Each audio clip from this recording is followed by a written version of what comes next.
Ya, Dan bener setelah gak aku putusin gitu? ini, Miss, 5 tahun gue sengsara hidupnya. Karena emang kan dipikir gini, setelah aku membuat keputusan yang paling tepat, tiba-tiba nasibku berubah, tiba-tiba order datang, project datang. Enggak, No. 5 tahun gue sengsara. Dr. Indrawan Nugroho. Halo Miss Akhirnya Mary. kita ketemu. Iya betul ya, kayaknya kita udah jadwalin agak lama kayaknya, udah entah sekian purnama yang lalu kali ya mau ketemuan ya. Tapi akhirnya hari ini bisa disempatkan untuk hadir di sini. Yes. Thank you so much sudah meluangkan My pleasure, senang waktunya. banget, senang. An honor ya, ini kehormatan untuk saya. Sama-sama. Di tengah jadwal syuting karena sekarang juga sudah jadi YouTuber. Kalau bilang syuting tuh berasa artis kali ya, enggak lah ya. Tapi kan memang taping lah istilahnya, taping aja taping. Ya. Seberapa sering sih sebenarnya?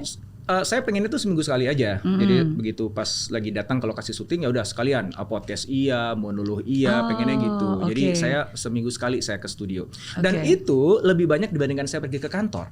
Saya ke kantor sebulan aja belum tentu datang ke kantor. Wow. Ini untuk taping ke studio setiap minggu saya ke sana. Jadi teman-teman kantor ngiri gitu. Ini masih Indra nih kalau taping cepet gitu. Ke kantor nggak pernah kelihatan batang hidungnya katanya. Iya. Tapi itu kan karena gara-gara pandemi sekarang kan nggak perlu datang physically ke kantor, dimanapun juga, kapanpun juga, ya tetap bisa produktif. Betul. Sayangnya kalau taping kayaknya harus ketemu langsung sih ya, harus iya. fisikal. Kalau kantor bisa di rumah pakai Zoom, pakai laptop ya. Betul. Tapi satu hal nih yang harus diucapkan dengan benar, yaitu sebutannya adalah Dr. Indrawan Nugroho. Karena kebanyakan yang manggilnya dokter ya. Dokter, takutnya saya dimintain resep nantinya. Disuruh nyuntik kan bingung nyuntiknya gimana nanti itu. Iya. Beda ya, soalnya antara dokter sama dokter itu beda satu huruf artinya berbeda banget. Disebut dokter itu karena sebagai PhD, berarti S1, S2 dan S3. Tapi satu hal yang saya kagumi adalah karena biasanya nih kalau orang-orang yang bergerak di dunia edukasi apalagi sampai PhD, S3 itu kadang-kadang tuh bahasanya udah bahasa dewa. Jadi seringkali agak sulit untuk dimengerti term-termnya. Tapi seorang Dr. Indrawan Nugroho punya pemikiran yang luar biasa, tapi masih tetap bisa disampaikan dengan bahasa yang sangat mudah bisa dimengerti dan dipahami oleh semua orang. Ya, mungkin karena memang saya belum level dewa kali ya. Saya masih relat jelata gitu ya, di bawah gitu ya. Cuman ya lumayan lah dapat label doktor gitu ya. Tetap rendah hati. Itu memang satu hal yang harus selalu dimiliki ya. Oke. Nah tapi hari ini saya nggak akan mengulas tentang pemikiran-pemikiran Dr. Indrawan. That's good. Karena it's time for change. Disruption. It's time for change ya. Tapi karena mumpung sudah ada orangnya di sini, saya pengen lebih mengetahui dari mana pemikiran-pemikiran itu berasal. Karena menurut saya itu satu hal yang sangat berharga yang mungkin tidak banyak orang punya kesempatan. Ya, dan saya selalu percaya bahwa orang itu, apalagi pemikiran seseorang itu kan terbentuk biasanya dari 3 hal yang saya yakini ya. Is the education, the experience, and the environment. Jadi apa yang dia pelajari, apa yang dia alami, termasuk juga dengan siapa dia bergaul gitu. Nah jadi hari ini kita akan kupas lebih banyak lagi. Kok malah tambah deg-degan ya? Mendingan ngomongin yang ngomongin ekonomi kayak gitu, startup kayak gitu. Selalu ngomongin diri sendiri malah bingung ntar gue nanti. Kalau ngomongin ekonomi nanti saya yang deg-degan. Tapi sederhana sih, saya cuma penasaran, bukan cuma penasaran ya, ini luar biasa banget karena ketika pertama kali saya tahu tentang ini, menurut saya wah ini kayaknya semua netizen harus tahu nih bahwa ternyata awalnya nama asli seorang Dr. Indrawan Nugroho itu bukan itu, tapi awalnya mau diberikan nama Indonesia Raya. Betul. Itu beneran. Betul. Gimana ini bulan Agustus ini bulan spesialnya saya. Karena semua orang nyanyiin lagunya saya kan, Indonesia Raya. Gimana tuh ceritanya? Iya itu kan kakek saya sih sebenarnya ngasih saya nama pertama kali dulu waktu lahir. Tapi untung belum masuk ke akte. Ya namanya kakek kan ya. Kakek kan senang ya cucunya lahir itu kasih nama Indonesia Raya. Karena emang dia tuh pejuang, dia ikut perang dulu ya. Dan semangat nasionalismenya tuh masih tinggi. Jadi pengen ditanamkan ke cucunya ini Indonesia Raya. Untungnya bapak saya kan protes lah ya. Wah, anaknya kok Indonesia Raya namanya gitu ya. Takut nanti diolok-olok gitu. Akhirnya nego sepakat Indra. Yang itu singkatan. Oke. Singkatan dari Indonesia Raya. Jadi Indonesia Rayanya disingkat jadi Indra. Wan itu anak laki-laki. Nugroho itu anugerah. Jadi Indra Nugroho artinya seorang anak laki-laki yang jadi anugerah untuk kejayaan Indonesia. Berat banget nama gue ya. Kalau orang Jawa bilang harus diruat Mbak, supaya nanti nggak sial hidupnya, karena keberatan nama soalnya. Tapi nama itu adalah sebuah doa. Iya. Betul. Jadi diaminin aja deh. Diaminin, betul. Dan sekarang ternyata itu kan terbukti. Berapa tahun kemudian? Amin ya. Berapa tahun lebih tepatnya sampai hari ini? Balik umur sebenarnya. Tapi tetap awet muda ya. Setelah berapa ya? 4 dekade kemudian. Wih, hampir benar. Benar. Tapi itu terlalu baik. Oh ya? Emang beda? 4 dekade lebih. 4 dekade lebih. Oke. Dan akhirnya ya nama yang diselipkan itu menjadi nyata. Ya paling nggak itu menjadi pendorong lah ya gitu. Harus memantaskan diri seumur hidup saya. Sehingga layak diberi nama Indonesia Raya. Oke. Nah, tapi yang menarik adalah kan itu sebuah doa ya, berarti kan diharapkan tadi anak laki-laki yang bisa memberikan anugerah, apalagi kan wah Indonesia banget gitu. Dan saya dengar cita-cita dari kecil tuh sebenarnya pengen jadi guru. Betul banget. Kenapa pengen jadi guru? Pertama, saya punya curiosity yang tinggi ya. Saya selalu pengen belajar, baca buku gitu ya. Dan hal yang paling asik ketika saya belajar sesuatu itu adalah sharing itu, apa yang saya pelajari ke orang lain. Jadi excitementnya tuh lebih banyak ketika sharingnya gitu dibandingkan bacanya. Bacanya tuh kayak it's part of supaya gue bisa sharing, gue mau belajar apa ya gitu. Dan gue penasaran apa ya. Dan kalau kita kan kalau punya mainan baru gitu ya, waktu masih kecil kan pengennya kan tunjukin ke teman-teman dong, ya kan gitu. Main bareng gitu kan, kasih lihat. Ya, itu mainan ketika dimainin sama teman tuh lebih seru dibandingkan mainan dimainin sendiri ya. Nah, saya ngeliat ilmu tuh kayak gitu. Ilmu tuh lebih seru kalau kita bagi ke orang lain gitu. Kalau kita obrolin, diskusin sama orang lain gitu. Tapi sama kayak mainan dong. Kan supaya gue bisa ngajak teman gue main mainan gue kan harus punya mainannya dulu dong. Nah, jadi gitu tuh. Akhirnya muternya di situ. Jadi akhirnya ya makanya saya kuliah 1, S2, S3 itu ya karena suka aja gitu. Mudah-mudahan dari mainan berupa ilmu, pengalaman tadi itu aku bisa share juga ke orang lain gitu. Nah, itu saya rasa yang mudah-mudahan menjadi salah satu jalan saya untuk jadi anugerah untuk Indonesia Raya itu ya. Di antara jalan-jalan yang lain juga yang saya ingin bentuk ya. Iya, tapi jalan menuju ke sana ternyata cukup berliku-liku. Apalagi kalau tadi kita berbicara tentang dunia education ya, karena kan the way we get educated itu kan pasti akan sangat membentuk cara berpikir kita. Nah, tapi kalau dari Dr. Indrawan sendiri awalnya cita-cita pengen jadi guru, terus akhirnya kuliah di UGM. Tapi semester 1 nggak jadi, nggak lanjut. Betul. Sebenarnya itu jadi gini, saya waktu pas lagi ikut UMPTN dulu namanya, sekarang apa sih? Iya, zaman kita dulu masih UMPTN namanya. Ya. Sekarang nggak tahu apa. Tahu nggak di UMPTN istilahnya? Apa sih ujian masuk perguruan tinggi negeri? Iya. Masih ingat ya? Masih dong, masih. Ya, jadi waktu pas lagi mau ikut UMPTN tuh saya udah diterima di Melbourne di Australia. Oke.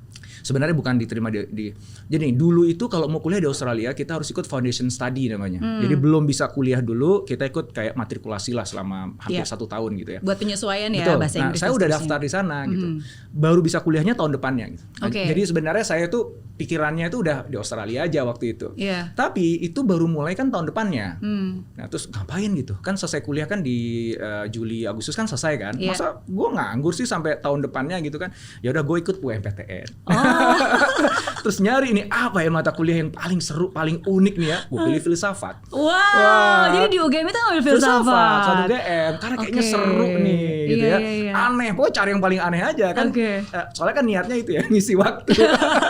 orang tuh biasa ngisi waktu ya jalan-jalan, leha-leha, tiduran. Ini oh iya, di Jogja kan saya jalan-jalan juga dong. Ini ngisi waktunya ini kuliah gitu, belajar filsafat. Soalnya saya juga gini, saya juga pengen gitu punya experience kuliah di Indo kan. Gitu, jangan tiba-tiba nanti saya ya taunya cuma kuliah di Australia aja gitu. Aku pengen gimana sih di Indo gitu.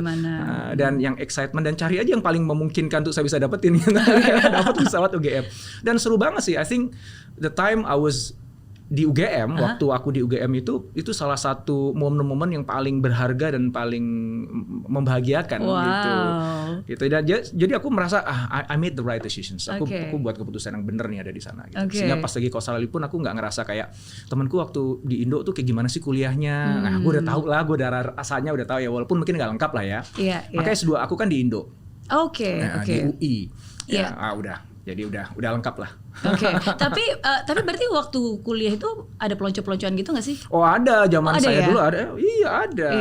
Zaman anak saya sekarang baru masuk kuliah di UI, udah nggak ada. Udah nggak ada. Bagus lah ya. Udah nggak zaman lah ya pelonco begitu ya. Cuman lucu pelonconya saya kalau di UGM Filsafat itu lebih bermartabat sebenarnya. Gimana ngapain dia? Kan pelonco itu kan anak-anak kan disuruh dibotakin kayak rambutnya kayak diceburin ke kolam gitu. Dan sebagainya kan itu kan merendahkan manusia ya. Kalau kita tuh pelonconya disuruh demo. Yang benar. Suruh demo, suruh cari uang dengan cara ngamen di jalan ataupun di angkot dan sebagainya.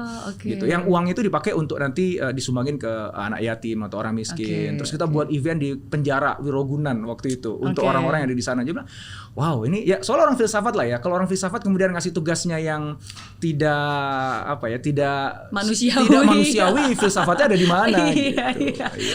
Betul. Karena apapun juga sebelum dilakukan harus dipikirkan. Orang filsafat seperti itu. Maknanya apa? Dampaknya apa? Karena itu sebuah rantaian ya kan. Tapi ini menarik lagi nih, karena kok tadi kan di UGM ngambil filsafat 1 semester berarti kan, terus habis itu pindah ke Melbourne University. Tapi di sana ngambil jurusan bisnis. Jadi sebenarnya saya ke Australia itu tidak ada niatan mau kuliah di Melbourne University, nggak ada niatan mau kuliah bisnis. Saya mau kuliah film. Di Melbourne itu ada namanya Victorian College of the Arts. Ya, itu kalau di Aussie di Australia itu kayak tempat kuliah film drama terbaik lah di sana. Jadi saya daftarnya ke sana gitu. Nah ceritanya. Ini rasa curiosity-nya tuh besar sekali ya. Emang dari dulu tuh saya tuh pengen jadi sutradara sebenarnya. Passion saya pengen jadi sutradara. Saya suka dunia seni. Gitu. Nah, cuman begitu pas matrikulasi di sana, pas saatnya mau daftar kuliah film, Krismon 97 Krismonnya itu. Sorry. Iya, awal Krismon. Iya, betul. 9798. Itu keburu Krismon. Biayanya jadi mahal sekali kan, rupiah kan jatuh sekali kan. Dan Victorian College of the Arts itu sekolah swasta yang bayarnya itu udah mahal. Begitu pas lagi Krismon lipat ganda. Wah udah habis itu saya nggak enak sama orang tua saya karena saya nggak ada beasiswa waktu pas kesana itu. Dan di VCA itu nggak ada beasiswa, semuanya harus bayar kalau international students. Ya udah akhirnya saya mengalah, udah saya nggak usah kuliah film, saya cari aja deh kampus lain yang ada di sini, kampus negeri yang secara biaya lebih murah dan memungkinkan untuk bisa dapat beasiswa gitu. Akhirnya saya mendaftar ke Melbourne University, akhirnya diterima, bidangnya commerce, jurusannya commerce. Tapi walaupun begitu tetap juga buat film. Tetap buat film. Kok bisa tahu sih Miss Mary ini aku buat film? Aku buat film gara-gara kan passionnya udah di situ ya. Aku tuh gitu. Jadi kalau misalnya aku udah pengen sesuatu, suka sesuatu itu nothing can stop me, brother, sister, gak bisa lah. Pokoknya akhirnya ya udah. Saya nyolong belajar film itu. Jadi temanku yang sekolah film, gue ikut kelas lu ya gitu. Pura-pura jadi mahasiswa, duduk di kelas, ngeliat gaul sama teman-teman anak sekolah film. Saya beli buku, saya pelajarin sendiri semuanya gitu. Sampai akhirnya saya buat film waktu di sana. Itu film pendek lah ya, 45 menit. Dulu itu saya buat namanya catatan si Boi. Jadi kan catatan si Boi tahu dong, Ongki Alexander zaman dulu kan. Nah saya buat, jadi ini kisah kelanjutannya gitu, kayak sequelsnya catatan si Boi gitu. Aduh jadi lucu banget sih. Catatan si Boi. Boi-nya BOI. Ya supaya nggak kena hak cipta dan sebagainya lah ya. Catatan si Boi gitu. Ceritanya. Nah kan Ongki Alexander kan gitu kan, saya ganti namanya Wangki Alexander. Kebetulan teman saya yang jadi pemeran ini Wangki dipanggilnya gitu. Nah ceritanya jadi si Wangki Alexander ini dia pindah kuliah ke Melbourne gitu, ninggalin pacarnya di Indonesia. Ini kayaknya terinspirasi pengalaman pribadi kali kayaknya. Ya dibuat begitulah, era biasa lah kayak film catatan si Boy, ada kebut-kebutan mobilnya gitu kan. Ini semua syutingnya di Australia. Di Melbourne. Saya ketemu temen yang punya mobil Ferrari. Buktinya mobil Ferrarinya, kebut-kebutan naik mobil Ferrari. Cari ini seru, ada berantem-berantemnya. Pokoknya inspired by film catatan si Boy. Dan itu kayaknya tahun kedua kalau nggak salah aku di sana ya. Dan yang menarik setelah itu adalah begitu itu film udah, kan film itu diputar di kampus ya. Jadi kampus itu kan punya bioskop. Oh, hampir diputar segala. Diputar, tapi bioskop kampus ya. Jadi bukan di chain bukan di movie theater, bioskop bukan, movie theater. bukan kampus bayar untuk ikut nonton tetap. Saya jualan tiket. Luar biasa. Kan modal harus balik gitu buat filmnya kan. Setelah udah diputar 2 kali, jadi 2 kali screening, habis demandnya masih banyak, saya buat videonya lagi. Videonya saya jual lagi. Dapat duit lagi. Jadi otak bisnis saya dari zaman dulu ya sebenarnya dalam dunia seni. Dan yang menarik adalah selesai itu tiba-tiba teman-teman yang kuliah film di Melbourne nyamperin saya, minta tolong diajarin buat film. Kau bilang, yang sekolah film siapa? Kan lu, masa gue ngajarin lu gimana? Lu kebalik gitu. Iya. Bahkan mereka lagi buat tugas akhir dan sebagainya, "Bro, bantuin dong." Lah, ini kan kebalik kan. Iya, tapi kan walaupun dia sekolah, tapi kan ini yang berkarya. Itu tuh mungkin perbedaan yang bagus tuh. Ya, berkarya dengan sekolah. Ya harusnya itu tidak inilah ya, tidak dipertentangkan. Betul, ya. Harusnya sejak awal nggak usah nunggu sampai kuliahnya mau selesai baru punya karya dong. Iya. Harusnya dari awal semester 1 pun harus punya karya, semester 2 harus punya karya kan, harusnya gitu. Betul. Wah, ini jadi penasaran nih. Ada di mana videonya?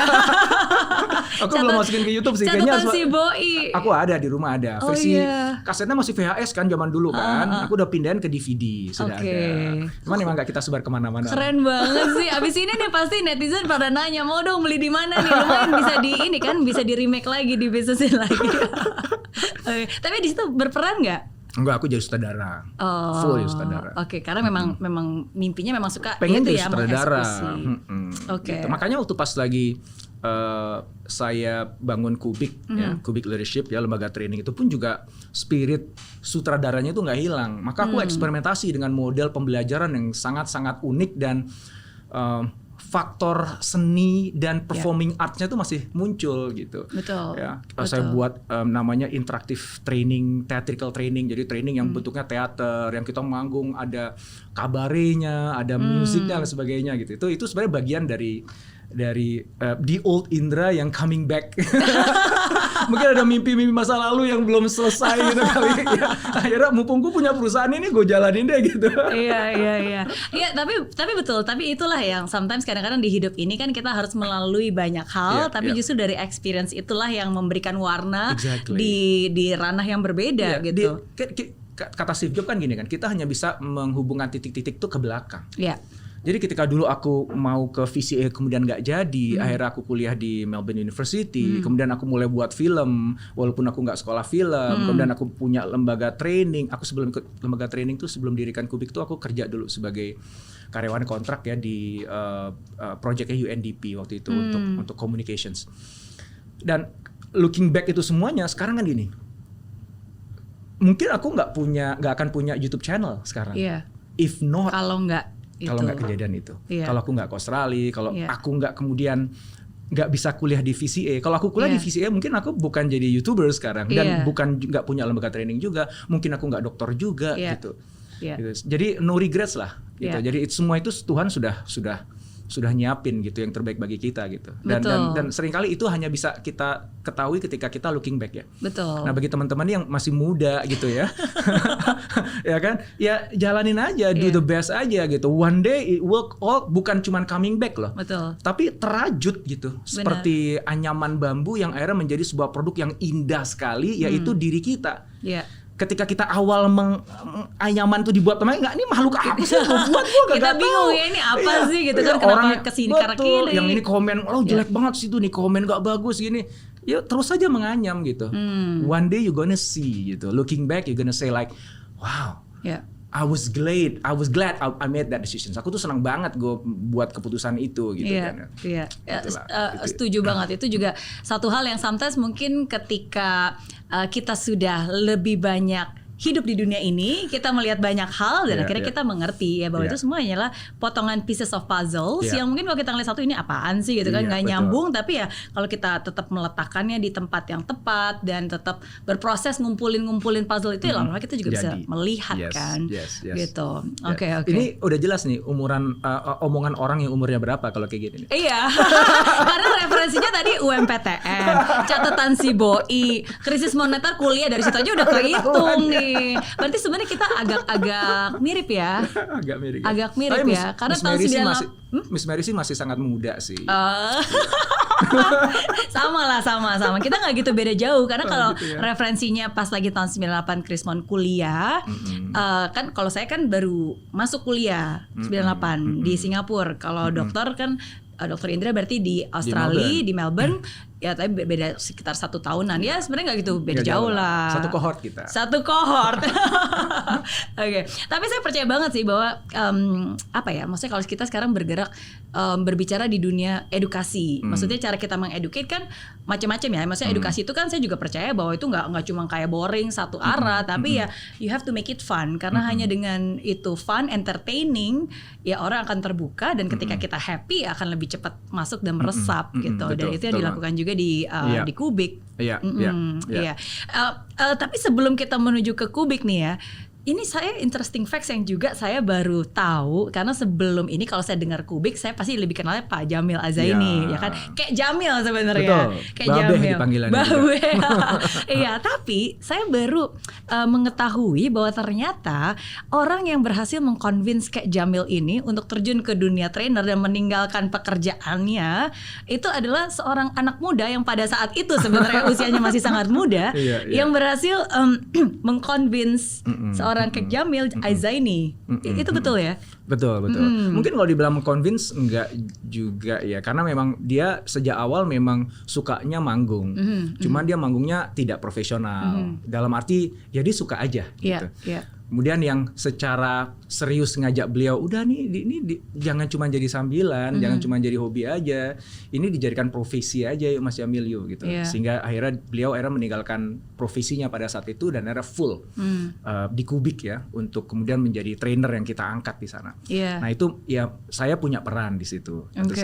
Oke. Apa yang membuat waktu itu apa ya? Karena kan pada saat itu nggak pernah kepikiran mau terjun ke dunia education seperti ini kan pada saat itu, atau memang udah cita-cita yang kan terwujud? Saya pengen jadi guru dulu kan. Nah saya sempat jadi dosen juga. Cuman saya nggak terusin waktu itu, nggak sempat 1 semester, bahkan saya kayaknya kalau urusan kampus kayaknya spesialis kurang dari 1 semester kali ya. Kuliah di UGM aja nggak sampai 1 semester, pas ujian akhir semester tuh saya udah kabur ke Australia karena udah mulai di sana. Karena ruang belajarnya seorang Dr. Indrawan ini nggak bisa dibatasi oleh gedung, ruang belajarnya tuh harus terbuka kemana-mana. Iya, nah tadi terakhir aku ngomong dosen apa ngajar ya? apa? Dosen bisnis. Oke. Bisnis dulu. Tadi lagi ngomongin apa sih Mas Jamil? Terus ya kenapa? Berarti memang pengen jadi pengajar. Memang jadi pengajar. Jadi memang jadi darahku tuh memang ada darah pengen ngajar. Tapi sekali lagi kan aku tadi cerita tuh bahwa aku tuh juga darah seninya pengen jadi sutradara kan. Jadi waktu pas lagi dulu awal-awal sempat kerja kontrak, habis itu selesai saya pengen buat bisnis. Bisnis pertama saya itu adalah advertising companies. Ya. Di Indo. Dengan model agency juga. Jadi banyak model-model yang sempat terkenal berapa tahun terakhir itu dulu tuh ketika masih mulai awal tuh agensinya tuh saya. Saya juga ada talent agency. Jadi selain model agency, talent agency untuk musik. Jadi band itu saya mengelola manajemennya. Saya punya advertising agency juga yang ngebuat video klip. Jadi production house saya punya, terus iklan gambar itu juga saya juga ada gitu. Berarti sebenarnya lebih banyak di dunia content creation dan productions dan seninya dan aspek seninya ya. Karena memang suka saya ada di sana. Terus di saat yang saya jalanin itu, dan itu making money waktu itu. Karena waktu itu TV swasta tuh baru muncul. Jadi tiba-tiba kan ruang untuk beriklan banyak. Sementara pemainnya belum banyak ya. Jadi waktu itu kita kecil banget. Kita tuh bisa hidup happy banget, kaya raya hanya dengan nungguin muntahannya advertising agency besar. Jadi ad agency gede tuh dapat proyek kan banyak kan, dia kan nggak sanggup tuh telan semuanya kan, dimuntahin itu, kita nangkepin muntahan-muntahan mereka aja. Jadi saya nggak usah cari proyek, saya cuma bergaul aja sama teman-teman di ad agency gede itu udah dapat proyek itu. Luar biasa analoginya. Jadi kita happy sebenarnya di situ. Tapi kemudian ada sesuatu dalam diriku yang kayaknya aku ada sesuatu nih yang aku pengen lakukan gitu. Dan kalau aku nggak lakukan itu tuh kayak nggak lengkap hidupku. Ya itu, ngajar itu. Cuman aku udah ngerasain kan ngajar di kampus waktu itu, wah nggak cocok banget nih dengan bisnisku, dengan apa. Karena kan itu ada, begitu udah jadi dosen kan terikat di sana. Strukturnya ya. Kemudian juga ada jam-jamnya, ada gini. Dan saya itu selalu merasa bersalah waktu itu karena pas saat harus saya ngajar, saya tiba-tiba dipanggil perusahaan. Kayak gitu-gitulah ya. Jadi nggak oke lah gitu ya. Sama guru kan juga sama kan, jadi terikat waktu kan. Yeah. Ya akhirnya bikin lembaga pelatihan, Okay. namanya Kubik. Nah karena lembaga pelatihan tuh ya punya gua sendiri gitu ya, kan semua gua sendiri ngatur waktunya kan gitu. Jadi aku lebih fleksibel di situ, lebih nyaman di situ. Ngajarnya dapat, tapi fleksibilitasnya juga dapat. Yeah. Nah yang menarik adalah hanya sekitar kalau salah 2 tahun semenjak kita mulai semua itu waktu itu advertising agency-nya lagi bagus-bagusnya. Kubiknya sebagai lembaga training itu nggak bagus karena kita baru mulai waktu itu ya. Aku nggak kenal siapa-siapa, nggak punya ilmunya juga, nggak punya modul pelatihannya juga, nggak punya nama juga gitu. Kalau zaman dulu mungkin Miss Mary inget cara jualan kita, pasang iklan di Kompas itu tuh sekecil gini tuh bayarnya 2 juta hanya tampil sekali itu. Kecil gini tuh iklan baris. Iklan itu 2.500.000 itu cuma sekali yang munculnya. Hurufnya terbatas. Yang hurufnya terbatas zaman dulu. Singkat-singkat. Iya, ada yang iklan display yang gede itu lebih mahal lagi gitu. Kalau kita mau cari klien kita harus undang mereka ke hotel, kita macam-macam. So nggak kayak sekarang ada media sosial, ada YouTube dan sebagainya. So itu basically lembaga training Kubik waktu itu kita nggak berhasil lah. Apalagi ketika dibandingkan dengan yang advertising agency. Betul. Ini lagi duitnya lebih banyak. Ini nggak perlu dicari, muntahan aja juga udah dapat duit. Ini sampai muntah-muntah juga susah. Bagus. Yang ini muntah-muntah nggak dapat ya. Yang ini nungguin muntahan aja udah bisa kaya ya. Tapi kemudian dilema itu. Akhirnya saya tuh kayak kejebak gitu, mau gedein yang ini apa yang ini gitu. Duitnya ada di sini gitu. Tapi kok hatiku ngarahin ke sini gitu ya. Nah, terus sampai akhirnya partnerku waktu itu Mas Farid, ini sebelum Mas Jamil masuk nih. Iya. Ya, Mas Farid akhirnya bilang gini, "Indra, kayaknya kita harus fokus deh. Kamu harus fokus." Karena waktu itu Mas Farid dia direktur di suatu perusahaan, itu perusahaan itu Kubik itu cuma saya doang yang jalanin. You have to make decisions. Kamu buat keputusan. Buang yang lain, sisain cuma satu bisnis gitu. Wah itu di ultimatum. Dulu tuh selain saya, Mas Farid ada satu lagi Mas Mugi. Dua orang tuh kompak mengatakan gitu. Indra buat keputusan. Apapun keputusan kamu kita dukung. Pilih satu aja yang akan kita teruskan, yang lain tutup. Nah, kira-kira saya harus milih apa tuh? Advertising yang seru, yang fun, hingar-bingar, asik dan itu saya juga suka seni dan menghasilkan. Yang satu muntah-muntah aja duitnya nggak dapat gitu. Dan kita pusing setiap akhir bulan gimana bayar gaji karyawan waktu itu. So, aku harus milih itu. Wah itu dilema yang kenapa aku harus memilih gitu? Kan aku bisa aja jalanin dua-duanya. Nggak bisa, di ultimatum aku harus milih. Karena kalau enggak nanti nggak ada yang jadi ini. Akhirnya aku pilih training. Justru yang advertising dan sebagainya itu aku tutup. Apa yang menjadi penentu utama sebuah keputusan yang berbeda dari biasanya? Itu pertanyaan bagus tuh. Dan kayaknya hal itu juga yang kemudian ngawal aku sampai sekarang. Ya. Jadi aku selalu pada saat itu benar-benar aku masih muda banget ya pada saat itu ya, unexperienced, gak punya kenalan dan sebagainya lah ya. Akhirnya kan gini, kalau gue membuat keputusan pada saat itu, yang paling mungkin untuk aku jadikan rujukan hanyalah nuraniku sendiri. Jadi akhirnya aku habiskan waktu itu ngomong dengan diriku sendiri gitu. Satu pertanyaan besar yang aku ajukan pada diriku pada saat itu. Jika kamu dikasih kesempatan sama Tuhan untuk menjalani kehidupan yang benar-benar kamu inginkan, gitu. Dan one day ketika kamu meninggal nanti, people will remember you. Orang tuh akan mengingat kamu. Indra yang kayak begitu. Itu sesuatu yang kamu pengen anak-anak kamu tuh selalu ingat kamu dengan Indra yang kayak gitu. Kamu ingin orang tua kamu bangga dengan Indra yang kayak gitu. Dan kamu akan meninggalkan dunia ini dengan hati yang sangat tenang karena kamu sudah merasa fulfilling the best life yang you can possibly have. What would that be? Aku taruh di depanku. Advertising dengan training. Pada saat itu kan sebentar. Yang ini nggak ada duitnya, yang ini gue masih stres, gue nggak tahu gimana cara running this company, gue nggak tahu gimana cara dapat order di sini. Kalaupun dapat order, gue nggak tahu gimana cara deliver itu order. Aku so young kan, gue muda banget, gue unexperienced gitu. Ya, yang ini ya walaupun gue anak kemarin sore, tidaknya ada duitnya lah. Dan pemain-pemainnya udah aku kenal, aku minta tolong ketika ada permintaan buat video klip, aku tinggal telepon temanku yang ini selesai, yang ini udah beres gitu. Tapi ternyata kemudian dari perenunganku bermalam-malam itu aku akhirnya memutuskan bahwa aku melepas dulu kondisi saat ini. Ya. Bahwa yang ini menghasilkan uang, ini tidak menghasilkan uang, aku nggak jadikan variabel yang layak untuk dipertimbangkan. Kenapa? Karena pertanyaanku itu adalah ketika kamu udah mengalami kehidupan terbaik kamu, jadi udah di ujung kan, aku nih masih muda, masih ada di sini. Di ujung hidup kamu tuh kamu pengennya kayak gimana? So if everything is possible, ketika semuanya mungkin, ketika Tuhan mengizinkan aku jadi siapapun juga, ya, regardless of posisi gue sekarang, terlepas dari posisi aku saat ini, apa? Ternyata jawabanku adalah training, pengembangan SDM. Ternyata hatiku tuh ada di yang aku cerita itu, bahwa guru gitu kan. Kenapa? Karena aku suka pengen berbagi. Aku belajar sesuatu, ini seru ya, keren ya, ini yang aku ceritain ke orang-orang gitu. Itu kan yang sekarang aku lakukan di YouTube bukan gitu. Jadi itu aku baca sebuah artikel, seru banget, aku jadi penasaran, tak pelajari lagi, abis tak buatin videonya deh gitu kan. Senang banget aku berbagi gitu, apalagi baca komen-komennya gitu kan. Wah, itu tuh udah excitement banget gitu. So itu sih. Jadi mungkin ada positifnya juga, itu terjadi sangat awal di hidupku ya. Ya.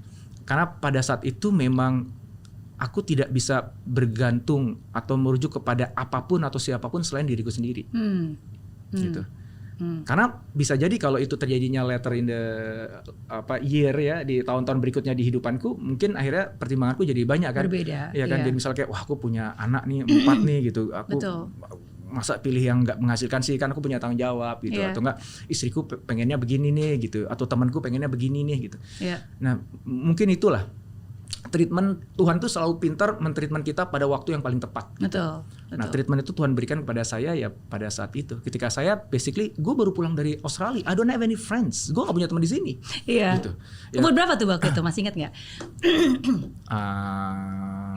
Berapa 20. tuh? 8, aku lulus tuh umur berapa ya? Biasa orang lulus 21 ya. Waktu itu belum menikah. Aku menikah 27, sekitar 22-23 lah kayaknya sih. 22-23. Oke. Itu. Jadi ya itu, dan itu dia tadi aku sampai Indonesia tuh nggak kenal siapa-siapa kan? Iya. Bener nggak kenal siapa-siapa. Di tengah efek dari Krismon tuh masih ada. Yang membuat aku jadi nggak bisa dapat pekerjaan.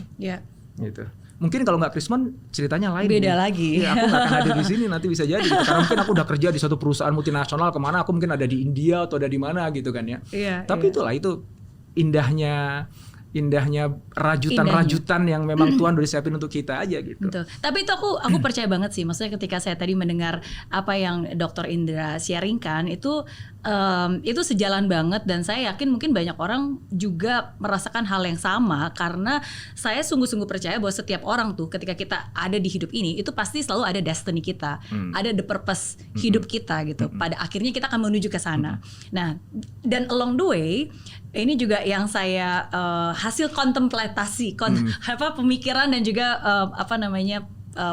pengalaman ya, bahwa sebenarnya biasa tuh sekitar setiap 7 tahun manusia itu dia akan mengalami pergerakan menuju destiny-nya gitu. So there are always a transitions. Ini kira-kira plus minus biasanya tuh 7 tahun ya kalau kita ngelihat ya. Makanya usia 7, usia 14, usia 21, 28, usia 35 dan seterusnya. Itu akan ada titik di mana udah waktunya dia untuk berubah. Tapi berubah itu tuh maksudnya ya berevolusi, bertransformasi, tapi we have to listen ke dalam. Kita harus benar-benar mengenali, ini sebenarnya suara hati saya tuh membawa kemana sih? Maksudnya what does this universe want me to do gitu, mau kemana gitu. Dan kalau itu bisa dilakukan dengan tepat, you are getting closer and closer towards your destiny gitu. Itu yang ketika pertama kali saya tahu tentang hal tersebut, ketika saya mempelajari dan saya look back, that makes sense. Dan makanya kadang-kadang biasanya tuh kalau orang-orang suka merasa kayak midlife crisis gitu, karena kadang-kadang ada saat di mana itu mungkin di usia, kalau saya sih terus terang di usia hampir ke 28 ya, 27, 28 saat itu, di mana kita sudah berada di titik tertentu, tapi kayaknya ada dorongan either kita not really fulfilled atau ada sesuatu hal yang sebenarnya universe sedang mendorong kita ke sana gitu, dan itu harus tetap in tune with ourselves, karena kalau enggak we'll miss that, and then kita jadinya jadi burnout lah, atau enggak jadi hidupnya jadi kayak kok meaningless gitu. Nah, totally agree tuh. Kalau aku menggunakan istilahnya itu the game we are playing. Jadi dalam rentang hidupnya kita tuh kita memainkan beberapa games, permainan gitu. Yang harapannya semakin kesana gamenya levelnya semakin tinggi dong. Betul. Jangan main game di level yang sama aja gitu ya.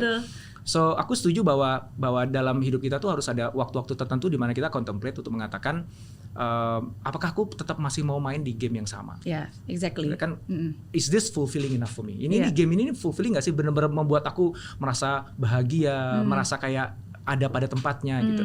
Karena percaya dengan destiny itu ya, bahwa Tuhan sudah memberikan satu destiny yang terbaik. Jadi berangkatnya dengan prasangka baik dulu. Iya, gitu betul. Ya. Harus gitu berangkatnya. Betul. Ya. Bahwa Tuhan udah nyiapin sebuah destiny yang terbaik. Bahwa kita hadir di muka bumi ini membawa sebuah misi. Bukan cuma untuk nyampah di bumi aja. Bukan cuma untuk nambah-nambahin penduduk aja. Tapi pasti ada nih misi yang kita emban. Dan kita harus spend the whole lifetime kalau menurut aku ya, menghabiskan sepanjang hidup kita tuh nyari misi gue tuh apa sih gitu. Dan sometimes kita nggak pernah tahu misi kita tuh apa setelah sampai di ujung. Nah gimana tapi supaya gue bisa ketemu misinya di ujung, ya kita keep searching kan. Dan salah satu proses searchingnya tadi gue main di game yang ini gitu, sampai satu titik itu kan udah cukup lama main game ini, nanya gitu, apakah benar ini game yang harus aku terus mainkan? Betul. Bisa jadi iya. Bisa jadi enggak. Bisa jadi jangan-jangan ini cuma batu loncatan aja. Jangan-jangan ini distraction gitu kan. Atau bahkan distraction. Senangnya lagi, ya sebenarnya gue tuh maunya apa sih gitu. Gue maunya apa sih gitu. Jadi kalau aku sering baca tentang midlife crisis atau quarter life crisis dan sebagainya, di mana orang kayak galau gitu kan ya, dia maunya kayak gimana sih, terus mempertanyakan segalanya. Aku mikir ini mah tiap hari gue berarti krisis ya, karena gue tiap hari tuh ngalamin begitu. I keep asking myself gitu. Jadi gue nggak pernah ada, dan aku tidak ingin selalu ada dalam posisi dimana kayak aku udah ketemu equilibriumnya gitu. Wah gue udah ketemu nih, wah si Indra tuh ya begini nih gitu. Kayaknya ini udah final gitu. Kisah hidup gue dari sekarang sampai nanti itu ya udah tertulis begini gitu. Bilang enggak lah gitu. Karena gue percaya Tuhan ngasih gue jauh lebih hebat dibandingkan gue sekarang. Nyiapin semua sumber dayanya, kesempatannya. Dan I have a greater destiny than this. Dan gue gak pernah tahu kalau gue gak nyari itu. Gitu. Takutnya nanti gue gak nyari itu, kemudian gue hidupnya biasa aja. Begitu gue meninggal nanti ditanya. Ditanya kan, lu ngapain aja di dunia sama Tuhan gitu kan. Lu udah gue kasih kesempatan gini, gue bukain jalan, gue kasih potensi. Lu sebenarnya nih gue takdirkan begini. Nah elunya sih gitu. kan, takutnya kan begitu kan ya. Itu kan gak bersyukur artinya kan ya. Nah itu akhirnya ya udah, saya every single day itu ya kayak sebutin apa, everyday life crisis berarti kayak. Ya kayak misalnya aku baru selesai satu project gitu ya. Aku pasti nanya tuh di ujung itu, sejauh mana project aku jalankan ini help me move closer, membantu aku lebih dekat kepada whatever destiny yang Tuhan berikan. That's true. Gitu. Karena kalau ternyata enggak deh, ini cuma distraction aja gitu. Ini asik sih, seru sih, ada uangnya, ada excitementnya, tapi jangan-jangan ini distraction. Jangan-jangan ini distraction membawa kita ke arah yang berbeda gitu kan. Ya oke, kalau gitu, oke guys, untuk berikutnya kalau ada project ini kamu aja yang jalanin ya. Gue akan cari yang lain lagi gitu. Sampai orang-orang di sekitar saya tuh pikir, Mas Indra ini kayaknya kayak bola panas yang nggak pernah habis-habis apinya dan pengennya lompat-lompat aja gitu. Kayak mungkin sebagian orang lihat saya sporadik ya gitu yang lihatnya. Karena saya ya polymath kali ya, jadi sukanya banyak, maunya banyak, ya syukurnya juga bisanya banyak juga gitu. Tapi kayaknya sporadik gitu. Tapi di kepalaku tuh sebenarnya nggak sporadik. Di kepalaku tuh adalah pieces of puzzles lagi, Miss. So begitu aku dapat sesuatu tuh, yes, gue dapat satu pieces di sini. Nah, gue seeking lagi, gue dapat pieces di sini gitu. Karena semua itu adalah proses ngebentuk the real Indrawa Nugroho. Sekarang ini Indrawa Nugroho in progress. Ya, lu mau tahu Indrawa Nugroho yang benar? Entar nunggu. Sesaat sebelum gue meninggal, nah itulah Indrawa Nugroho yang beneran. And we can connect the dot again and see the whole picture. Gue masih in progress. Mudah-mudahan Tuhan ngasih saya waktu yang cukup untuk making progress yang lebih banyak kan gitu. Dan kalau kita ngeliat diri kita seperti itu, aku rasa sih nggak ada tuh istilah life crisis dan sebagainya gitu. Karena kita berdansa dengan krisis itu. Krisis itu bukan sesuatu yang kita hindari, kita takutin. No, it's part of our daily life gitu. Dan krisis itu apa sih gitu. Tiap hari juga gini ya. Sama kayak nanya ikan, air tuh apa? Ikan kan bingung, air apa ya? Kagak ngerti. Itu karena air dia hidup di dalamnya gitu. Tapi that's very true ya. Mungkin untuk beberapa orang yang mungkin tidak mengerti dan melihat tuh kayak loncat-loncat gitu. What do you exactly want? Atau mungkin bahkan orang yang tidak mengerti dan cuma tahu sepotong-sepotong, kirain nggak fokus nih, pindah sini gitu. Sebenarnya maunya apa sih? Tapi that's not true, karena mungkin untuk orang-orang seperti kayak Dr. Indra dan mungkin ya sama, saya backgroundnya teknik elektro.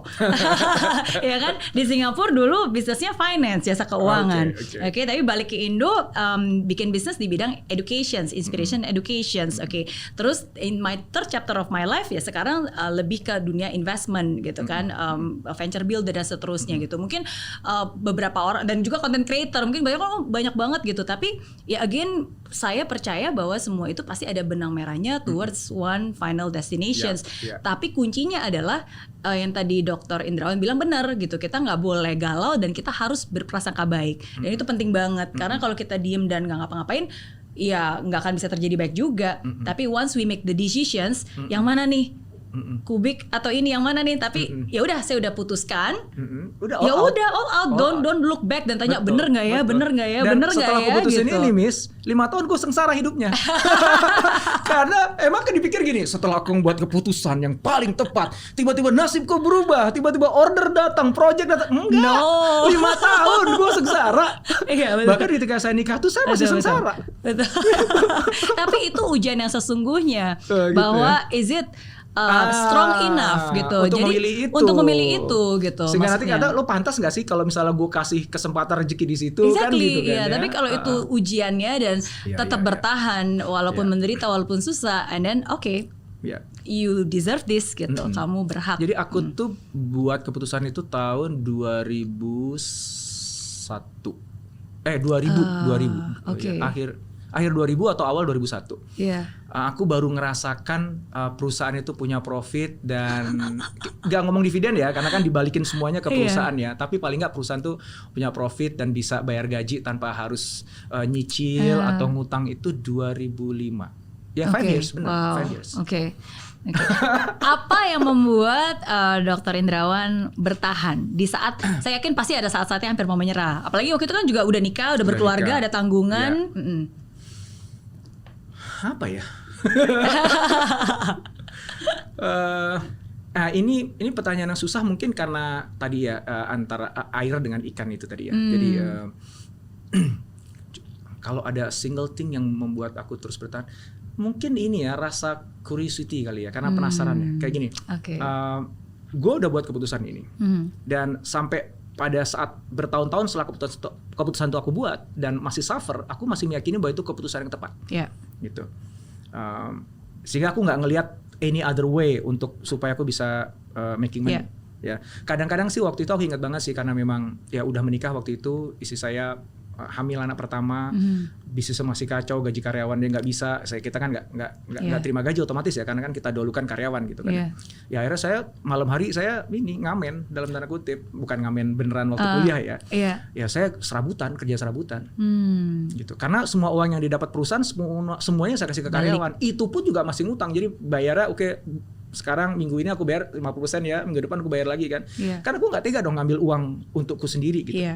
Ya udah gitu. Jadi aku kerja tuh dari jam 7 pagi sampai jam 10 malam gitu. Istri saya hamil besar ya, saya ngamen kemana-mana. Saya ngambil serabutan. Ada project, kasih saya project ya. Gitu. Dapat project di sini, dapat project di sini gitu. Tapi saya nggak tergiur untuk ditawarin saya. Dra, ngapain sih lo ngamen di tempat gua gitu? Lo kerja aja deh sama gua, lo gua gaji. Lo butuh berapa setiap bulan? Coba dalam kondisi di mana aku tuh pusing terus setiap bulan harus bisa gaji karyawan yang akhirnya aku cicil ke mereka tiap bulan, kan aku kan malu dong. Kan muka badak banget dong lo. Gitu kan, gue tahu nih karyawan gue dia punya anak juga. Terus aku bayar cuma 50% gajinya, terus gimana ngeliat wajahnya dia pas cuma tahu 50% gitu kan. Kan berat banget kan hati gue kan. Saat yang sama aku pulang ke rumah dan ego lain, juga kan lulusan luar negeri loh ya kan. Wah, apalagi kalau misalnya dulu tuh hampir setiap makan malam di keluarga itu saya selalu diceritain sama orang tua saya. Anaknya mama sekarang udah kerja di sini loh. Si itu sekarang udah jadi ini loh. Intinya adalah udah lo tutup aja perusahaan, kamu ngelamar kerja aja gitu. Secara halus ya. Secara halus gitu. Cuman orang tua saya menghormati saya gitu. Jadi tidak memaksa gitu. Tapi dipancing-pancing. Kenapa? Itu karena sayang. Karena orang tua saya kan juga lihat kasihan nih si Indra udah kerja banting tulang siang malam. Istrinya masuk rumah sakit, saya nggak bisa bayar biaya rumah sakit, saya harus ngutang kemana-mana gitu. Kan orang tua lah ya, pasti kan gitu kan. Cuman ya karena respect orang tua saya cuma dipancing-pancing. Cuma setiap malam itu tuh sengsara gitu. Karena I was a failure, aku tuh anak yang gagal. Selama bertahun-tahun tuh saya anak yang gagal gitu. Bahkan mungkin kalau di pandangan istri saya belum jadi suami yang baik juga gitu. Karena menafkahi aja nggak bisa gitu. Ya. jadi ini. Jadi flashback, jadi gak enak ya.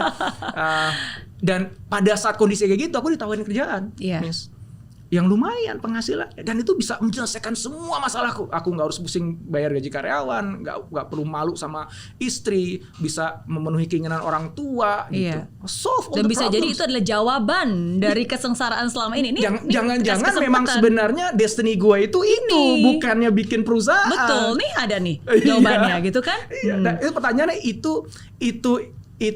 Jadi itu tuh emang destiny-ku atau itu adalah apa ya? Setan yang mencoba menjauhkanku dari track yang seharusnya. Iya, itu destiny-ku atau itu selinganku. Ya itu kan hidup kita tuh selalu kayak gitu kan ya. Betul. Jadi opsi-opsi itu selalu ada gitu. Betul. Dan apapun yang jadi keputusan kita itu menjadikan kita sekarang kan gitu. Iya. Terus gimana itu? Kalau balik lagi ke pertanyaan Miss Mary, apa sih yang membuat aku tetap terus maju di situ ya? Kayaknya itu tadi deh, kayaknya penasaran itu deh gitu ya. Jadi kayak masa gue nggak bisa sih gitu. Dan aku tuh suka tiap kali aku akhirnya turun ngasih training, ngebuat modul, ngeliat peserta pelatihanku tuh kayak dapat sesuatu gitu kan, mereka terharu, mereka akhirnya jadi muncul semangat. Itu kayak wah itu you cannot put rupiah di situ. Nggak bisa dikasih rupiah lah di situ. Itu priceless ya. Dan udah itu akhirnya ya saya jalani hidup aja dari hari ke hari kayak gitu. Sambil belajar, sambil cari cara gitu, sambil terus berdoa supaya nanti lama-lama jadi lebih mudah jalannya gitu. Supaya nanti diberikan petunjuk aku harusnya kayak gimana sih gitu.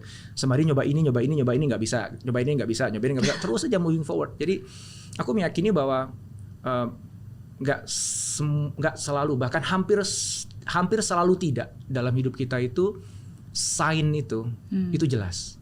Bahwa kamu harus begini. Belum tentu ada tanda-tanda itu jelas dan suaranya jelas audible ya. Dan yang banyak orang salah paham adalah orang menanti sign itu. Jodohku tuh kira-kira kayak gimana sih? Atau kasih saya tanda dong, kasih gitu tanda kan, ini dong, tandanya gitu. Profesi yang paling bagus tuh aku apa sih? Kasih tanda dong, jodohku tuh apa sih? Ini bisnis ini kira-kira bagus apa nggak, kasih tanda. Jadi kita tuh berharap bahwa ada pihak di luar sana yang ngasih petunjuk kita, Dra kamu gini. Most likely, hampir selalu dalam hidup kita tuh nggak ada yang begitu. Sebenarnya ada. Tuhan yang ngasih itu semuanya. Betul. Cuman kadang-kadang radar kita itu nggak cukup kuat untuk nangkepin sign itu, atau terlalu acuh atau apapun lah gitu. Atau logika kita sendiri akhirnya melakukan pembenaran terhadap hal yang sebenarnya belum tentu benar. Iya, yang sebenarnya sinyalnya ke sini terus kita membenarkan yang ini kan gitu kan. Karena mungkin hasrat kita sebagai manusia maunya itu gitu kan. Akhirnya kalau aku menyimpulkan bahwa yang paling bagus adalah tetaplah kita tetap berdoa, tetap minta petunjuk dari yang di atas, radarnya dibuka terus gitu. Tapi yang lebih penting adalah bergerak maju. Itu lebih penting. Kebanyakan orang tuh menunggu sinyal sambil nunggu. Diam aja gitu kan. Nah, kalau nunggu sinyalnya kagak kelihatan karena sinyalnya ada di sono gitu kan. Ya lu jalan dulu dong ke sana baru kelihatan sinyalnya gitu. Habis itu Tuhan nggak adil, nggak ngasih aku sinyal. Dikasih sama Tuhan berkali-kali, cuman nggak di tempat lu duduk. Sinyalnya ada di sana di pangkalan jalan sana. Sinyalnya ada di perusahaan itu. Sinyalnya ada di project ini. Sinyalnya ada di si individu itu. Yang kemarin dia minta ketemu sama kamu, tapi karena kamu lagi rebahan, males, kamu nggak ketemu. Padahal udah gue kasih tuh jalan di orang itu, tapi kamu nggak samperin itu gitu kan. Betul. Nah itu karena saya takut nanti sebenarnya Tuhan ngasih banyak saya sinyal, tapi saya terlalu malas untuk mencarinya. Ya udah gerak aja, coba aja, wah gitu. Dan ya akhirnya kebuka juga jalannya gitu. Akhirnya kan belajar juga, tahu juga gitu ya sampai sekarang. Iya, gitu. Setuju. I totally agree and totally affirm that. Kalau tadi Dr. Indra bilang tentang sinyal, saya langsung keinget GPS. Secanggih-canggihnya GPS. Tapi kalau kita nggak bergerak, diem aja, GPS-nya nggak akan please move, nggak akan bisa jalan, nggak akan bisa bergerak. Tapi kalau kita bergerak, baru dia bilang oke, sampai depan 500 meter belok kiri, atau nggak salah kita belok kanan. Tapi kalau kita diem aja, yang mau GPS secanggih apapun juga nggak akan bisa ngasih arah kan, kita bakal kemana. Tapi ya kalau kita percaya, kita nggak sendiri, just keep moving. Tapi kita harus tetap buka mata, connected, buka telinga, terus nanya, terus berdoa, minta petunjuk dan nyoba aja, eksperimen aja. Gitu. Dan tetap sinkron dengan yang ngasih GPS, yang ngasih arahan kan, baru ya kita tahu. Nanti kan kalau pas jalannya salah, GPS-nya ngasih tahu kan, jalanmu salah, kembali ke track itu. Kembali ke gitu, jalan yang benar. Tapi dari mana kita tahu kita salah jalan apa enggak? Kalau kita nggak bergerak. Kalau nggak jalan, gerak aja dulu. Ntar kalau salah juga ketahuan kok. Kalau salah tinggal balik lagi. Gitu. Bagus. Tos dulu dong, tos dulu. Cakep. Ya karena Ya itulah maksudnya saya juga suka banget dengan personal development, dan again I always believe mungkin karena mungkin kayak orang-orang seperti kita yang pernah melalui masa-masa susah, dilema, maksudnya kita pernah mengalami keputusan-keputusan hidup berada di persimpangan yang is not easy to make decision, sesuatu hal yang mungkin kelihatannya gampang di mata, tapi sebenarnya if we think beyond that itu ada banyak hal yang mungkin tidak terlihat dengan mata, yang mungkin orang, lu gila ya ngapain sih gini gitu, sebenarnya mau buat apa sih gitu kan. Ya tapi ya that makes who we are today kan. Kalau nggak ada itu semua ya nggak mungkin ada Dr. Indrawan, nggak mungkin ada Mary Riana, dan nggak mungkin ada kita gitu. Iya. Jadi senang banget ini kita jadi ngomongin filsafat ya. Sebenarnya aku cerita begini tuh sebenarnya aku cerita kisah hidupnya Miss Mary sih sebenarnya. Oh enggak. Yang pasti aku yakin lah. I'm still learning. Aku yakin pasti kita semua mencoba untuk mencari algoritma kehidupan tuh kayak gimana gitu. Betul. Sampai kemudian akhirnya ini personally ya. Ini gara-gara gue dulu mau belajar filsafat tapi nggak lulus ya. Jadi ngomongnya jadi terlalu filsafat gitu ya. Akhirnya aku mikir begini. Sekarang nih ya putusanku ya, kesimpulanku ya. Gak usah dipikirin algoritmanya. Just do your best aja. Dan guess what? Gue menemukan kesimpulan itu setelah aku jadi YouTuber. Jadi aku tuh 2 tahun terakhir ini kan jadi YouTuber kan ya. Jadi baru gara-gara pandemi aku jadi YouTuber kan. Dan aku belajar banget dari YouTube. Bukan semata-mata kayak belajar bikin video yang bagus dan sebagainya. Ya itu pasti aku pelajari itu. Tapi ada insight yang banyak yang aku dapetin dari eksplorasiku ke YouTube. Aku tuh gitu. Jadi kalau misalnya aku udah set my mind to something gitu, aku pengen buat video YouTube deh gitu. Tuh gue kulik tuh, gue pelajari gimana cara dapetin subscriber, gimana cara view-nya yang banyak, thumbnailnya diubah, gimana algoritmanya. Gue tonton semua video tentang bagaimana punya algoritma YouTube yang berubah-ubah gitu ya. Sampai kemudian aku menyadari bahwa YouTube tuh lebih cerdas dibandingkan tebak-tebakannya kita. Maksudnya gimana? Jadi gak ada gunanya juga kita nebak-nebak algoritmanya mereka. Pertama itu disembunyikan. Betul. Dan kedua terus berubah juga kan? Terus berubah juga. Ya karena dia ngikutin dan dia kan semakin cerdas ya semakin di sini ya. Dan ternyata YouTube is very simple. Jadi kalau misalnya kita pengen punya video di YouTube yang itu bagus, yang nonton banyak artinya dan nanti naik subscriber, udah simple gini aja. Cari tahu siapa sih sebenarnya audiens yang kamu pengen sasar. Abis itu buat video yang bener-bener value-nya tinggi bagi mereka. Ya. Tanda-tandanya gimana? Simple. Ketika kamu upload, mereka mau ngeklik, ya kan? Berarti tema yang kamu angkat, judul yang kamu angkat, thumbnail dengan title itu penting banget ya. Ya, relevan. Ya, relevan. Oh, itu gue banget. Emang gue suka di situ klik. Berarti itu relevan. Ya, dapat tuh relevansinya. Yang kedua adalah nontonnya berapa lama. Kalau baru di bawah 30 detik udah berhenti nonton, pindah ke video yang lain, berarti itu cuma clickbait doang. Ya, berarti orang tuh nggak suka. Semakin lama kita nonton, habis selesai kita nonton video satu si Indra ini, dia nonton video Indra yang lain, Itu bilang ini beneran bagus. Gitu. Dan aku lakukan eksperimentasi kan banyak banget ya.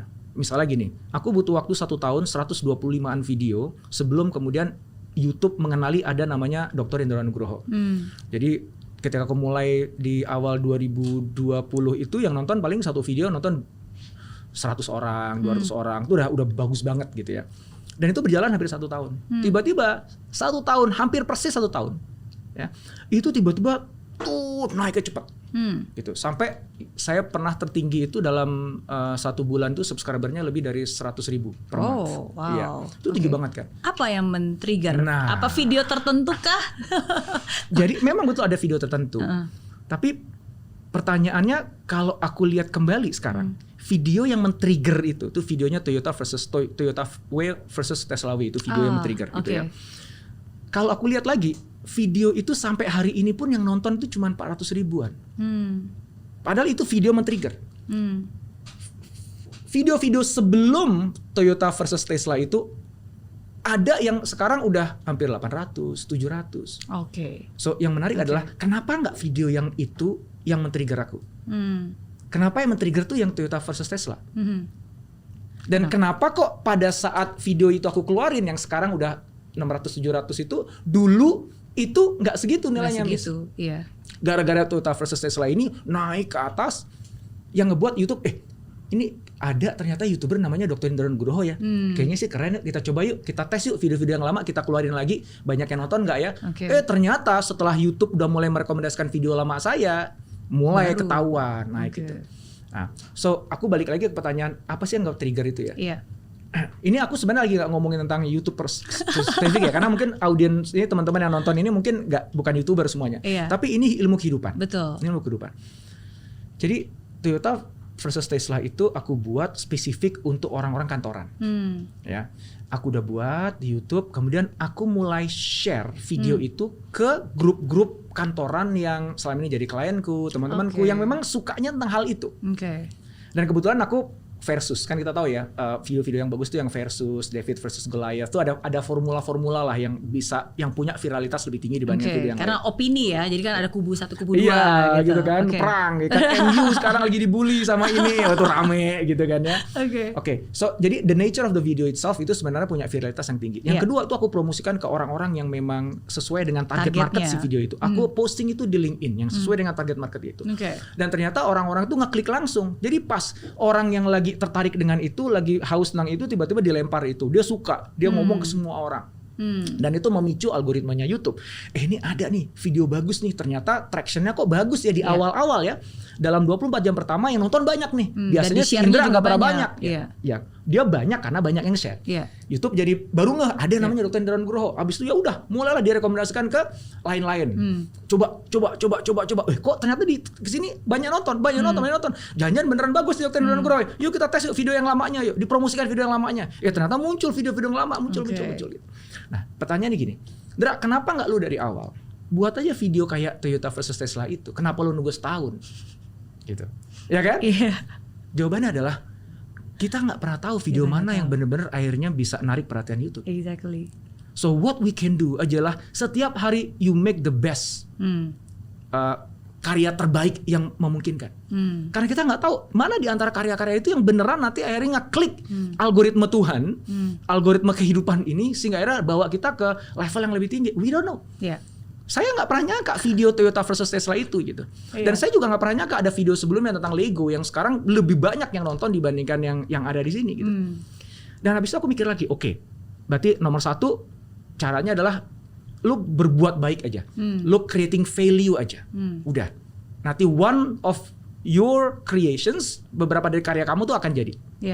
Hal yang kedua adalah gini, kalau seandainya aku nggak buat video apapun, atau videoku yang aku buat tuh asal-asalan aja, sampai kemudian aku buat Toyota versus Tesla, misalnya gitu ya, Toyota versus Tesla ini ternyata naik daun, YouTube jadi seneng nih, habis itu dia mulai promosikan videoku yang lain. Ternyata karena sebelum-sebelumnya saya itu biasa aja, ngasal secukupnya aja, baru seriusin di Tesla ini. Apa kata YouTube? Oh, Indra tuh sebenarnya cupu. Itu hoki aja. Ya kan, kata si YouTube bilang, ya udah ngapain juga gue repot-repot promosiin dia. Ini cuma once in a lifetime doang. Tapi karena begitu YouTube promosiin video saya yang lain, ternyata bagus. Ini kayaknya Indra beneran ini. Ini bagus. Ulah next time dia buat video, tolong ya lo promosiin ini orang. Gitu. I don't know. So itu dia. Jadi di hidup kita itu nggak usah dipikirin algoritmanya kayak gimana. Algoritma Tuhan tuh kayak gimana itu ya. Bukan urusan kita urusan kita just keep doing the best every single day. Buat karya demi karya yang itu kasih value kepada orang. Kalau kita kerja di satu perusahaan, ya bantu atasan kita, anak buah kita, kolega kita, perusahaan every single day. Udah nggak usah hitung-hitungan. Ya, betul. Kan yang menentukan hidup kita kan bukan atasan kita, bukan perusahaan kita, kan ada Tuhan sendiri dengan algoritmanya sendiri kan. One day gitu, satu hari nanti ada satu di antara sekian karya yang kamu buat itu yang there you go. Itu jadi titik lu nanti naik ke level yang lebih tinggi. Tapi lu nggak pernah tahu. Nggak pernah. Kebanyakan orang, misalnya nih, contoh YouTuber aja.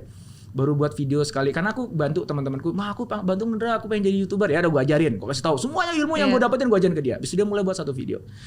Yang nonton cuma 15. Besoknya buat video. Oke, kita review ya. Yang nonton 20. Ya, 13, 20 lagi, 50. Enggak sampai 3 bulan. Kayaknya ini bukan untuk gue deh. Bukan gue deh ya. Ini bukan gue deh. Kayaknya gue enggak di sini deh. Ya udah deh gue quit. Banyak orang tuh berhenti bahkan sebelum dia mulai. Gue bilang, "Lu tuh belum mulai, Bro." 3 bulan tuh belum mulai gitu. Makanya saya paling bete, saya kan 23 tahun jadi trainer perusahaan ya, pengembangan SDM ya. Tuh saya paling bete kalau misalnya ada pertanyaan dari peserta nih. Iya. Ya, karyawan di suatu perusahaan. Nanyanya gini, "Coach, saya ini gimana sih ini perusahaan? Saya itu karirnya tuh nggak naik-naik. Saya padahal udah punya karya. Saya udah berusaha. Tapi bos saya nggak pernah ngelihat saya. Terus gimana dong? Apakah saya harus quit dari sini?" Saya tanya, "Emang udah berapa lama lo berusaha untuk berkarya nunjukin ke atasan?" "Ya 6 bulan. Gue gubrak gitu, lo 6 bulan. Itu 6 tahunnya belum tentu kejadian, lo 6 bulan. Karena orang itu prinsip dan pemikiran mereka terhadap waktu, timeline itu berbeda-beda. Karena mungkin mereka pikirnya ya udah 6 bulan udah lama nih, 1 tahun udah lama. Bagi mereka tuh ya chronological seperti itu. Tapi kan hidup itu kan bukan cuma masalah chronological. Kalau tadi Dr. Indrawan bilang, itu sebenarnya setiap hal yang kita lakukan di dalam hidup kita itu tercatat dan diperhitungkan. Dan itu tetap ada di situ. Sehingga suatu saat ketika yang ini naik, dia akan balik lagi. Dan yang dulu tetap diperhitungkan, dan bahkan yang dulu pun nggak ada sia-sia. Exactly. Kalau misalnya si karyawan tadi tiba-tiba dia kerja misalnya let's say 1 tahun gitu ya. Terus di akhir tahun tuh bagus. Abis itu kan atasan kan mikir, wah dia kok pintar nih anak ya. Coba kita cek deh dari awal dia kerja sampai sekarang beneran bagus nggak? Oh ternyata cemen, ini hoki aja kan gitu kan, sama kayak YouTube kan? Jadi aku bilang gila men, insight yang gue dapetin dari gue mempelajari YouTube sama 2 tahun terakhir ini tuh relevan banget sama kehidupan. Kayak gitu. hidup banget itu ya. Itu hidup gitu. Makanya aku bilang nih canggih banget sih nih algoritmanya gitu. Maka akhirnya saya putuskan, oh kagak usah mikirin. Kan kadang-kadang kalau di awal tahun tuh selalu ada ya YouTuber yang algoritma YouTube terbaru 2022. Wah, nanti tahun depan ada lagi tuh terbaru 20. Itu gue yakin orang YouTube ketawa-ketawa tuh. Emang lo pikir gue segoblok gitu kali ya gitu kan? Enggak lah, gue nggak ngapa-ngapain juga, lo cuma cari viewers doang kan gitu kan. Jadi ngapain juga kita ikutin permainan itu? Just do your best aja. Understand your customers. Lo tuh main bantu siapa? Kalau konteks YouTube adalah audiens lo tuh siapa sih? Udah, lo hari demi hari keep creating content yang punya value besar bagi mereka. That's it. Cuman itu doang tugas kita dalam hidup kok. Biarin Tuhan yang ngatur nantinya pintu yang kebuka yang mana. Ya. Yang ketutup yang mana? Kalau ketutup kita nangis kan? Waduh, kita meratapi pintu yang tertutup itu. Kenapa? Ini Tuhan tidak adil. Dia kagak tahu bahwa Tuhan tuh pikir gini, lu ngapain lewat pintu itu terus? Itu mah kecil, itu mah cemet. Ini gue tutup, ini gue buka yang di sini. Kasih yang ini lebih gede. Tapi dia tuh bertahun-tahun meratapi pintu yang tertutup itu. Ya manusia. Pas lagi awal pandemi itu analogi itu aku selalu pakai ke teman-teman gitu kan. Sekarang ada satu pintu yang tertutup. Kamu sekarang nggak bisa jualan, kamu nggak bisa begini. Kamu sebagai trainer, kamu nggak bisa lagi manggung. Itu pintu yang tertutup sama Tuhan ditutup dulu. One day akan kebuka lagi. You know what? That happens for a reason. Itu terjadi untuk satu alasan. Kenapa? Karena Tuhan pengen kita melihat bahwa ada banyak pintu lain di luar sana. Yang selama ini kita nggak lihat karena kita fixated sama satu pintu yang kecil itu. Dan kita berpikir bahwa hidup kita adalah itu, rezeki kita adalah itu, fixated kita ada di sana gitu. Sampai Tuhan tuh gemes ngeliatin kita itu. Lu tuh geblek banget sih gitu loh. Duniaku tuh luas, rezeki tuh luas. Kenapa? Lu cuma melototin tuh pintu. Lu peras tuh pintu. Ini ada pintu-pintu yang lain. Maka gue buat sebuah situasi di mana pintu itu tertutup sehingga kamu gak punya pilihan selain mencari pintu-pintuku yang lain gitu. Dan teman-temanku tuh akhirnya banyak tuh yang nemuin pintu-pintu yang lain. Gitu. Begitu pas sekarang udah masuk endemi, gue tanya kan, gimana? Lu mau balik lagi ke pintu itu? Gak mau, Ndra. Ya kadang manusia tuh lebih mudah untuk mengumpat dan mengeluh gitu kan. Mana kok nggak ada kesempatan terbuka, nggak ada pintu terbuka. Padahal sebenarnya sudah ada. Hanya pikirannya aja nggak pernah terbuka, ya kan? Dia aja juga nggak nyari. Dia juga nggak nyadar, dia nggak nyari, dia nggak tahu. Radarnya nggak dinyalain, dia ngeliatnya cuma kesini doang. Mana pintunya nggak kebuka? Tuh kan ketutup kan, dia nggak tahu di sebelah itu ada pintu kebuka. Makanya sini aja gitu. Oh my god gitu. Makanya kan kita disuruh silaturahmi, ketemu sama orang, kita suruh buka mata, belajar, bergaul dengan siapa saja. Ya karena kita nggak tahu pintu-pintu itu ada di mana gitu. Yang pasti kita harus yakin dulu. Berprasangka baik. Bahwa Tuhan udah ngasih pintu. Setiap orang udah ada rezekinya, udah ada jalurnya. Cuman kita kagak tahu aja pintunya yang mana gitu. Ya enggak? Ya lu carilah gitu. Lu masa nunggu wangsit, nunggu sinyal-sinyal, terus diem rebahan, terus cuman scrolling gitu berharap mana sih kok enggak datang sinyalnya. Ya Gojek aja GoFood aja supaya datang harus kita panggil dulu. Betul. Dan kita harus punya uang untuk bayar dulu, kita harus milih dulu. Nah, ini berharap tiba-tiba. Memang ya kadang manusia suka aneh ya. Ya, tapi tapi itulah sebenarnya simpel seperti yang tadi Dokter Nino bilang, berprasangka baik. And do the best. Melakukan yang terbaik setiap hari. Ya. Pasti hasilnya baik. sambil evaluasi tadi ya, refleksi ya. Jadi gue udah di track yang benar nggak? Jangan-jangan gue distracted nih. Gua salah jalan. Betul. Harus tetap sinkron. Karena dia. sinkronisasi benar. Karena walaupun kita pikir udah jalan GPS-nya, tapi kalau kita nggak pernah sinkron, ternyata beda salah jalan. Kita harus ngeliatin layarnya kan. Kita nggak tahu bahwa begitu lihat handphone, wah gue udah jauh nyasarnya nih. Ya lo nggak ngelihat, semakin sering lo lihat kan semakin tahu. Maka bisa kalau perlu bahkan setiap hari kita nanya kan gitu. Ya Tuhan, ini jalanku udah benar atau belum gitu kan. Dan dicek kan, ini udah connected nggak nih? Jangan-jangan nggak connect lagi kan? Nggak connect kan, kita pikir udah bener aja, ternyata sinyalnya hilang. Ya kan, not connected. Nah itu bagus ada lagi. Jadi aduh, senang banget nih kalau kita lama-lama kita pikir kayaknya dulu waktu kita muda dulu kayaknya hidup tuh susah banget ya, ribet banget gitu ya. Ternyata ya mungkin ya itu that comes with age. Itu menunjukkan kita udah gak muda lagi. Makanya bagaimana kita memaknai hidup itu yang lebih penting sih. That it comes with age. Comes with age, iya loh. Dan kayaknya sih emang iya sih. Maksudnya gini, waktu kita muda dulu, berarti kita pernah muda dulu ya. Orang-orang yang ngomong kayak gini juga pasti udah ada loh. Iya, tapi kita gak mau dengerin. Kita atau apa sih gitu kan. Zamannya kan beda. Begitu kita tua ngerasain sendiri ya. Iya. Benar. Tapi gak apa-apa buat semua netizen yang masih muda. Trust me, you will get there gitu. Kalau nggak percaya coba aja jadi YouTuber deh. Itu tadi rumusnya gue bilang itu beneran itu ya. Iya. Tapi thank you banget sudah meluangkan waktu. Thank you so much. Thank you sudah bertukar pikiran. Senang banget. Jadi lebih menyelami dan lebih tahu apa ya, yang membuat koneksi-koneksi yang ada di dalamnya kepalanya Dr. Indrawan tuh ya ternyata ya itu ada banyak hal lagi tadi, pengalaman, keputusan, kegagalan, kegalauan. Iya. Bahkan aku selalu bilang sama teman-teman gini nih, kalau lu nggak pernah galau, you are in trouble. Karena dia akan selalu merasa bahwa dia udah di tempat yang benar dan tidak perlu melakukan apa-apa. Gitu. Orang yang galau itu kan dia imbalance, dia nggak seimbang. Dan ketika orang imbalance, naturalnya dia akan mencari keseimbangan. Nah, imbalance itu adalah cara untuk kita masuk ke dalam keseimbangan yang lebih tinggi. Maka dibuat imbalance dulu, gitu. Nah, jadi bahkan ketika aku ada program gitu ya untuk pembinaan teman-teman trainer gitu ya, itu aku selalu bilang, guys, the first thing yang saya ingin kamu tahu ketika kamu join di sini adalah, gue akan membuat kamu galau. Gitu. Ya, kamu akan keluar dari sesi saya lebih banyak pertanyaan dibandingkan jawaban. Lebih galau dibandingkan kamu merasa ajak. Because that's exactly yang akan aku lakukan, karena itulah yang akan membuat kamu akhirnya menemukan keseimbangan yang lebih tinggi. Dan itu bener. Wow, kalau ketemu Mas Indra tuh malah pusing lah sebagainya. Oke. Gitu. Abis itu tentu aja setelah galau kemudian di challenge, dibantu untuk dia bisa ketemu keseimbangan yang lebih tinggi. Jadi ya berkawanlah dengan kegalauan. Krisis itu ya seperti air bagi si ikan. Ya itu cuma bagian dari kehidupan kita yang push us forward. Ya, yang ngedorong kita bergerak maju. Ini kita enak banget ngomong begini ya, kayaknya gampang ya, padahal susah loh ini gitu. Siapa bilang mudah? Kita juga gak pernah bilang mudah ya kan. Loh, gitu. Tapi yang kita bilang walaupun susah ya tetap maju. Tetap usaha, tetap maju. Kan tadi kalau dari Dr. Indra bilang galau, gelisah antara lanjut atau udahan. Oh gitu ya. Pas kan banget galau, gelisah antara lanjut atau udahan, ya kan? Ya jangan udahan, lanjut. Jalan. Life must go on. Sambil terus belajar, shoes must go on. Yes, exactly.